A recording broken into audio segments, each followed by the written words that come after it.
J'aime beaucoup cette liberté harmonique qu'on a en piano solo, c'est-à-dire que je suis libre de partir n'importe où puisque la main gauche harmoniquement est libre, il n'y a pas de bassiste qui enferme un peu la forme dans quelque chose de fixe.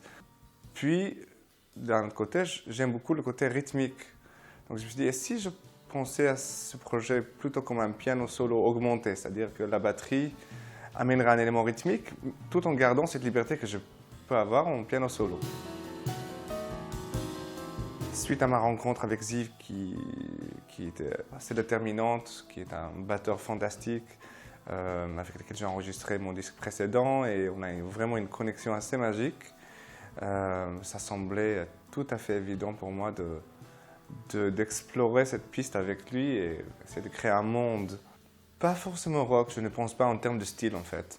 Je pense en termes de mélodie, d'harmonie, de rythme. Je souhaite pas forcément le mettre dans une case particulière, mais disons qu'il y a une volonté de communiquer quelque chose. C'est-à-dire une certaine ouverture, une acceptation de différentes approches. Il y a des passages qui peuvent sembler en effet proches du rock, proches du jazz, plutôt de l'improvisation, de la musique classique, etc. J'essaie de syncrétiser tout ce que j'aime.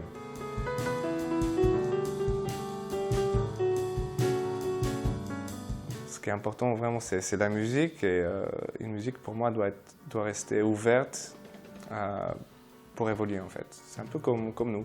Si on est fermé, si on reste dans notre truc, on va, ok, peut-être on va évoluer au sein de ce petit monde, mais si on souhaite prendre un peu d'envol et un peu évoluer, il faut forcément une petite ouverture, parce qu'une porte fermée, c'est une porte fermée. Une porte ouverte, on ne sait pas ce qu'il y a derrière, mais au moins il y a une perspective de croissance et d'évolution.